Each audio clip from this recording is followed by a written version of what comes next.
Hello students, आज हम बात करने जा रहे हैं क्लास 9 सीबीएसई फिजिक्स का first chapter motion.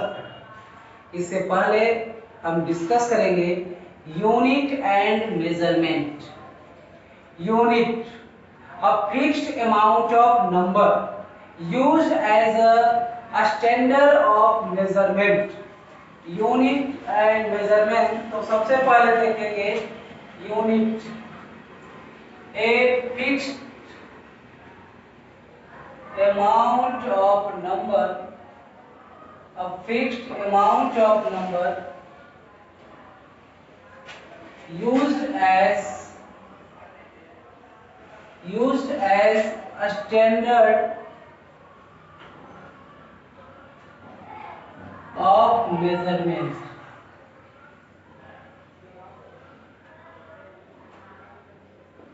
A fixed amount of number used as a standard of measurement is known as unit। एक फिक्स्ड अमाउंट ऑफ नंबर जो किसी मेजरमेंट के स्टैंडर्ड के रूप में यूज किया जाता है, यूनिट कहलाता है। Measurement, what is measurement? Measurement, the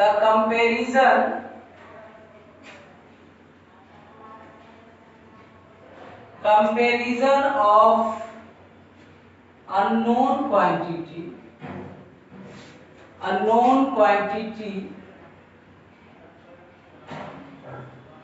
with a known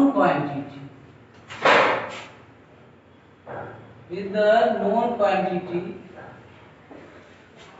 is known as measurement। The comparison of unknown quantity, किसी unknown quantity का comparison किसी known quantity से, ज्ञात quantity से करते हैं, उसे measurement करते हैं। कहने का मतलब किसी अज्ञात क्वांटिटी की तुलना हम किसी ज्ञात मालूम क्वांटिटी से करते हैं तो उसे मेजरमेंट करते हैं। या कर सकते हैं the process of measuring anything is known as measurement. तो चलिए बात करते हैं कि मेजर करना किसका है। तो यहाँ हम बात करेंगे फिजिक्स में हम लोग पढ़ेंगे physical quantity. A term is physical quantity।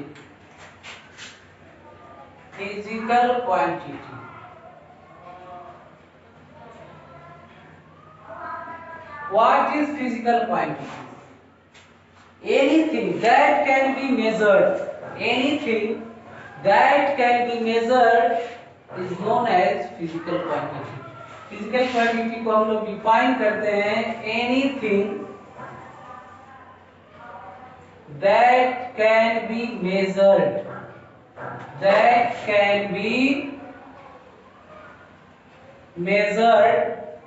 is known as physical quantity।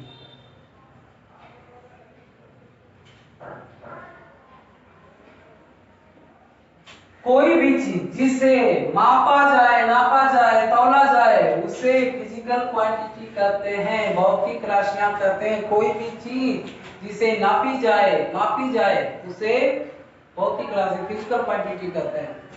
Generally on the basis of origination, physical quantities are classified in two kinds: fundamental quantities and derived quantities। Base quantities and derived quantities। So physical quantities are of two types।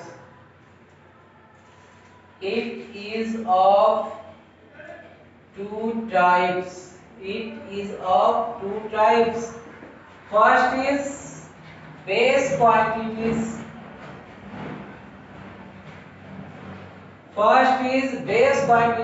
Or also known as fundamental quantities। Fundamental quantities।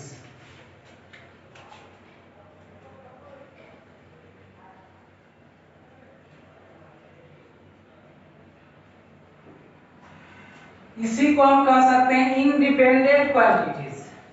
दूसरा होता है derived quantities.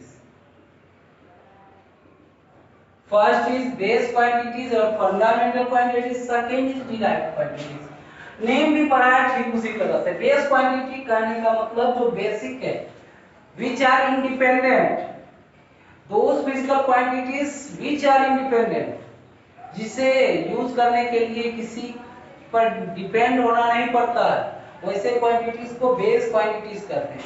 Derive का मतलब ये derive होना, किसी चीज से ओरिजिनेट कर रहा है।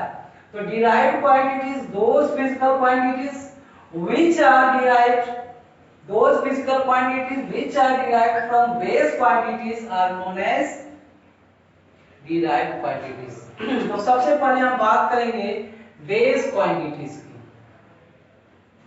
Base quantities those physical quantities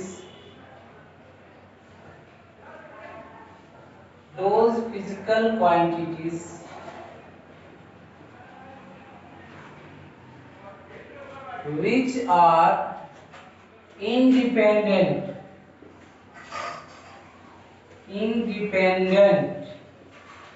are known as base quantities। Base quantities के नंबर फिक्स है। There are 7 base quantities. Total base quantities कितने होते हैं? There are 7 base quantities.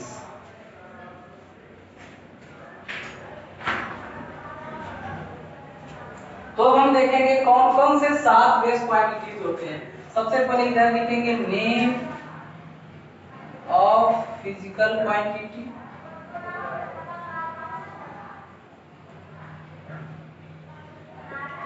Name of physical quantities. इस तरफ लिखेंगे यूनिट। इसके यूनिट क्या है? इसके आगे लिखेंगे सिंबल। कौन सा सिंबल हम यूज करते हैं? तो सबसे पहले देखिए length. First of all length, second is mass, third is time. Length को रिप्रेजेंट करते हैं, इधर भी ले लेते हैं। इधर हो गया name of physical quantities, unit and symbol. Length, mass, time. Next होता है टेम्परेचर।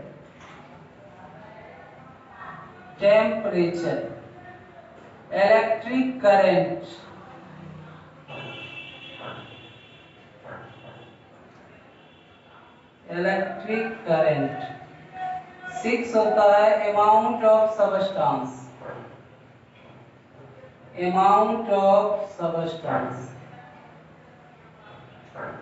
लास्ट है luminous intensity.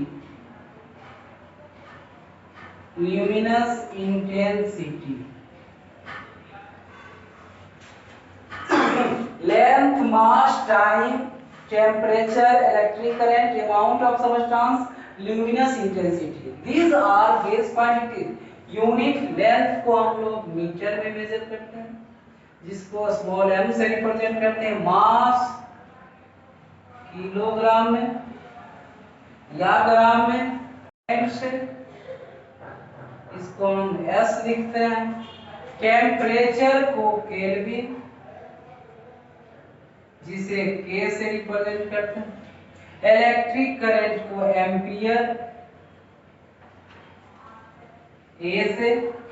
Amount of substance मोल से, इसको मोल लिखा जाता है। ल्यूमिनस इंटेंसिटी को कहते हैं कैंडेला। ल्यूमिनस इंटेंसिटी का यूनिट होता है कैंडेला, इसे CD। These are base quantities which are independent now अब हम बात करेंगे डिराइव्ड क्वांटिटीज की।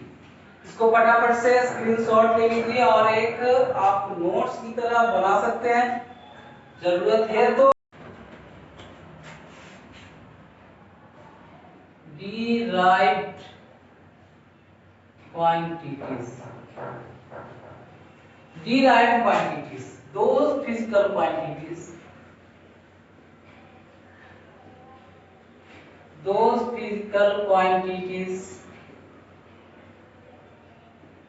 which are derived from base quantities,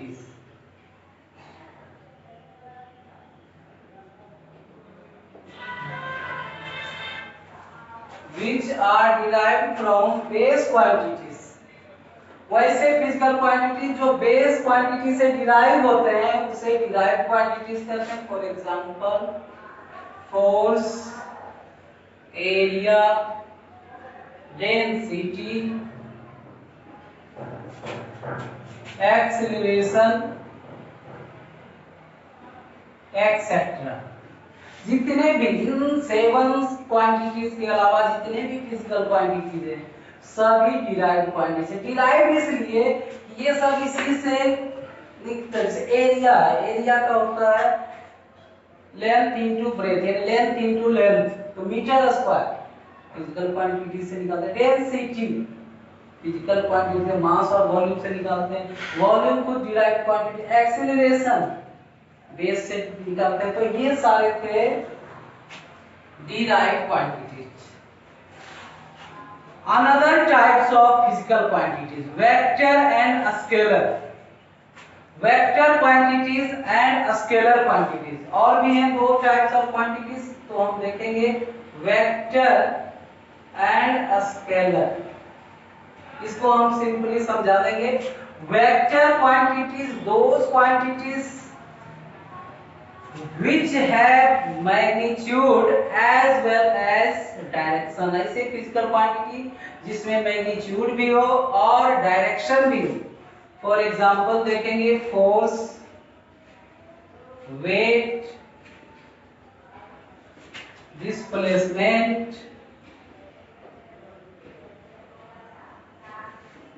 velocity, acceleration etcetera etcetera. These are vector quantities। Scalar ऐसे फिजिकल क्वांटिटी जिसमें मैग्नीट्यूड हो लेकिन डायरेक्शन नहीं हो। तो ऐसे फिजिकल क्वांटिटीज में क्या आएंगे जिसमें केवल मैग्नीट्यूड हो, mass, distance, time, speed etcetera. These are scalar quantities। तो ये थे सिंपली हम लोग देख लिए फिजिकल क्वांटिटीज। अब हम लोग आते हैं टॉपिक पर motion. Motion and rest, these are the state of object, a state। चलिए देखते हैं मोशन है क्या। मोशन क्या है? What is motion? कब हम किसी ऑब्जेक्ट को कह सकते हैं कि मोशन में है या रेस्ट में? तो सबसे पहले हम लोग देखेंगे रेस्ट। What is rest? हम लोग बहुत बार देख चुके हैं, जूनियर सेक्शन में 6, 7, 8 से पढ़ते आ रहे हैं rest motion. Rest when an object does not change its position, does not change its position when an object does not change its position as time passes with respect to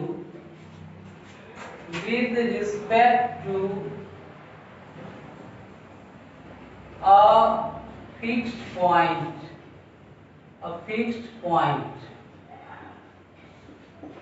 The object is said to be in rest when an object does not change its position as time passes with respect to a fixed point. The object is said to be in rest. जब कोई object समय के साथ साथ किसी fixed point के respect में, किसी फिक्स्ड पॉइंट की तुलना में अपना पोजीशन चेंज नहीं करता है, वह ऑब्जेक्ट उस पॉइंट के कंपेयर रेस्ट में कहलाएगा. Now motion. Motion when an object changes its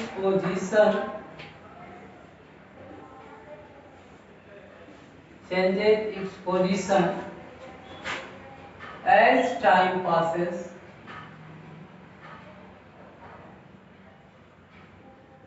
with respect to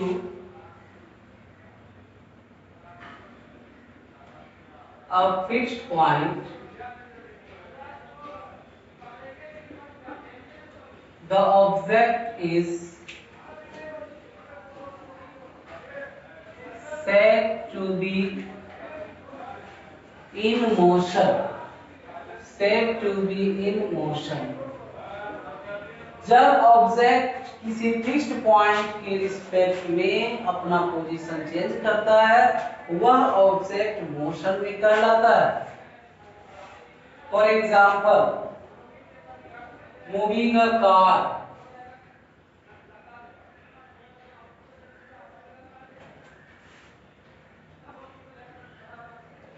running horse.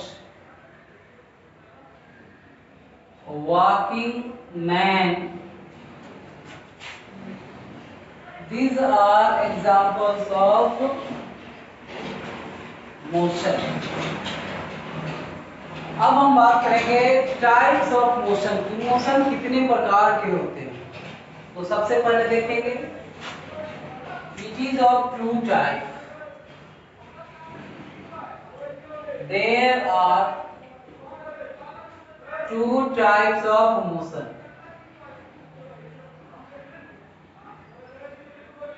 First is uniform motion.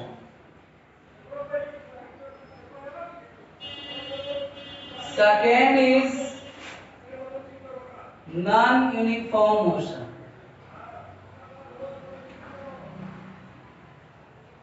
First is uniform motion, second is non-uniform motion. Uniform motion कब कहलाएगा? जब कोई object when an object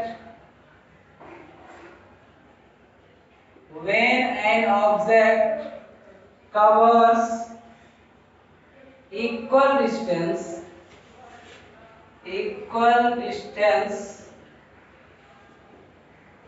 in equal intervals of time. In equal intervals of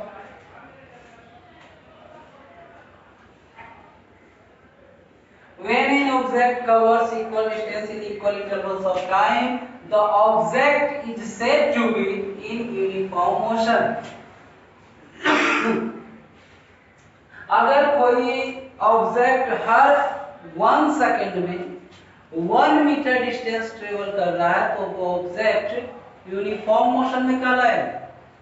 या कोई car हर minute 1 metre distance cover कर रहा है, हर minute 1 kilometre distance cover कर रहा है, तो वह ऑब्जेक्ट, वह कार जो है यूनिफॉर्म मोशन में कहलाएगा.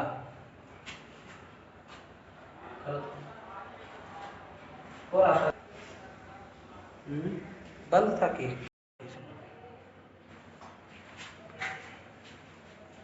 यूनिफॉर्म मोशन जब कोई object equal interval of time में इक्वल डिस्टेंस ट्रेवल करता हो, तो वो ऑब्जेक्ट यूनिफॉर्म मोशन में कहलाता है. Non uniform motion when an object covers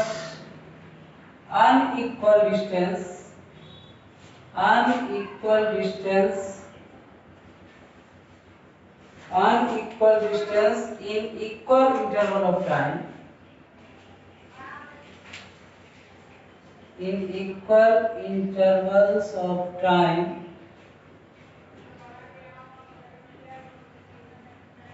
the object is said to be in non-uniform motion. अगर इक्वल इंटरवल ऑफ टाइम में कोई ऑब्जेक्ट अनइक्वल डिस्टेंस ट्रेवल करता हो, कहने का तात्पर्य ये होगा कि फर्स्ट मिनट में यदि 1 किलोमीटर कवर करता है एंड नेक्स्ट मिनट में अगर 2 किलोमीटर कवर करता है, थर्ड मिनट में हाफ किलोमीटर कवर करता है, that means in per unit time the distance is covered by indifferent values. तो हम कहेंगे कि वो ऑब्जेक्ट जो है नॉन यूनिफॉर्म मोशन में है. अब हम कुछ टर्म पहले डिस्क्राइब करेंगे. A small term, for example distance and displacement. देखेंगे डिस्टेंस क्या है. तो दो टर्म है, डिस्टेंस और displacement. Distance, the actual path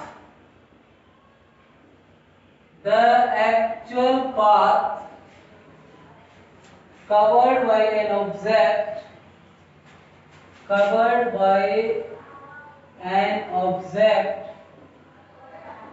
is known as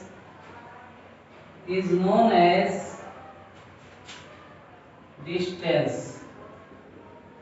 actual path, total length जो एक ऑब्जेक्ट के द्वारा कवर किया जाता है उसे डिस्टेंस कहते हैं. जबकि displacement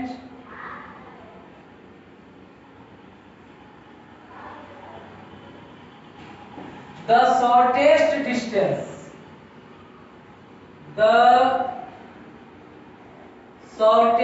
distance between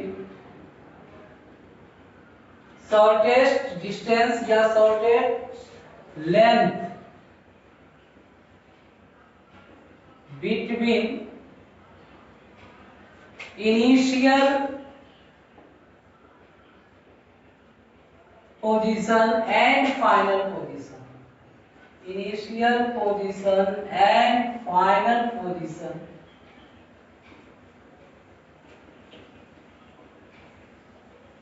is known as displacement. The shortest distance or length between initial position and final position is known as displacement.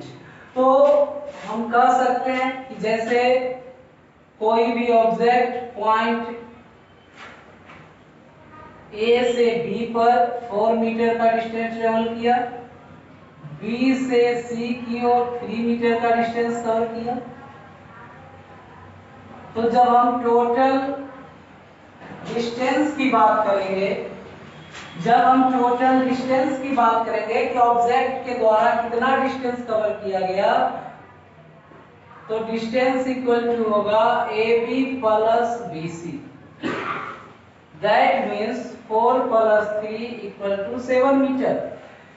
वहीं जब हम डिस्प्लेसमेंट कैलकुलेट करेंगे, जब डिस्प्लेसमेंट की बात करेंगे तो initial position A and final position B, तो डिस्प्लेसमेंट इक्वल टू होगा AC. That means this is right angle triangle, so we can apply the formula of Pythagoras. AC square equal to AB square plus BC square. तो AB का value है 4 plus 3 का square, that means 16 plus 9 equal to 25. तो displacement equal to हो जाएगा AC equal to 5 metre. तो AC is displacement. Displacement is a vector quantity because it requires magnitude as well as direction, but distance is a scalar quantity. इसे magnitude की आवश्यकता है, direction की नहीं। Difference भी इस तरह से हम लिख सकते हैं, first is distance is a scalar quantity, displacement is vector quantity. Next, distance can be never zero और negative. Distance can be never zero और नेगेटिव। डिस्टेंस कभी जीरो या नेगेटिव नहीं हो सकता, जबकि displacement can be zero, negative और positive. Zero भी हो सकता है, नेगेटिव भी हो सकता है और पॉजिटिव भी हो सकता है। अगर हम बात करें कि कोई भी ऑब्जेक्ट का इनिशियल पोजीशन और final position coincide each other कर रहा है, एक दूसरे को कोइंसाइड कर रहा है, तो इस कंडीशन में डिस्प्लेसमेंट जो होगा वो जीरो होगा। कहने का मतलब ऑब्जेक्ट जिस पॉइंट से चला, अगर वापस फाइनली वह उसी पॉइंट पर आ गया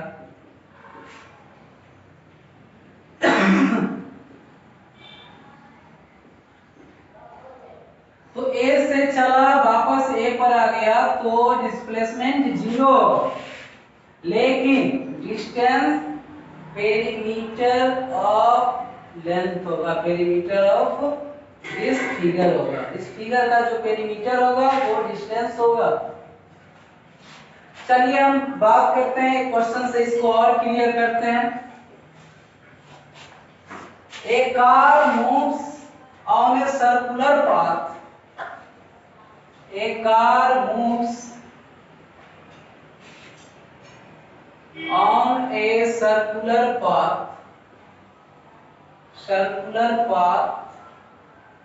with radius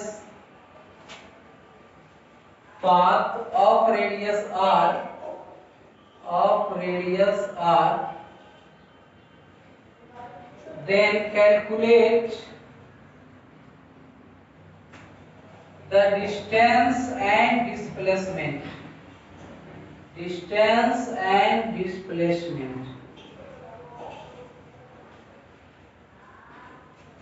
First है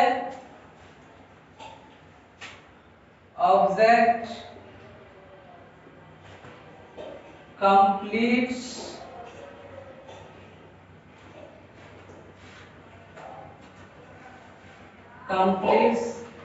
हाफ सर्किल।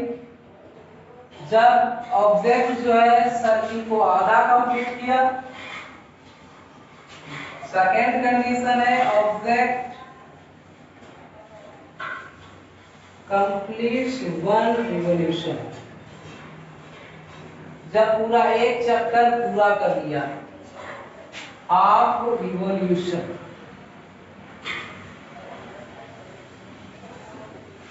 फर्स्ट है ऑब्जेक्ट जब हाफ रिवॉल्यूशन कंप्लीट किया तो डिस्टेंस क्या होगा, डिस्प्लेसमेंट क्या होगा। दूसरा है जब ऑब्जेक्ट पूरा एक रिवॉल्यूशन कंप्लीट किया तो डिस्टेंस डिस्प्लेसमेंट क्या होगा। ये देखिए, ये सर्किल है विथ रेडियस r। पहले कंडीशन में पॉइंट ए से ऑब्जेक्ट चला बी तक, पॉइंट ए से बी तक, तो डिस्टेंस के लिए हम क्या करेंगे, डिस्टेंस के लिए एक्चुअल लेंथ हो जाएगा, यानी सेमी पेरीमीटर होगा। केस फर्स्ट में जब हम डिस्टेंस की बात करेंगे तो पेरीमीटर ऑफ सर्किल होगा सेमी पेरीमीटर, यानी पाई आर। और डिस्प्लेसमेंट की बात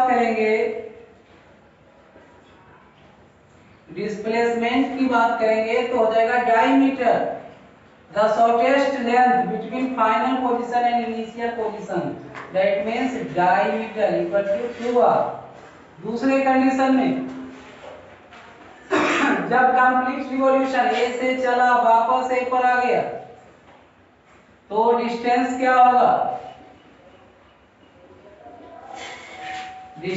होगा, कंप्लीट पेरीमीटर हो जाएगा।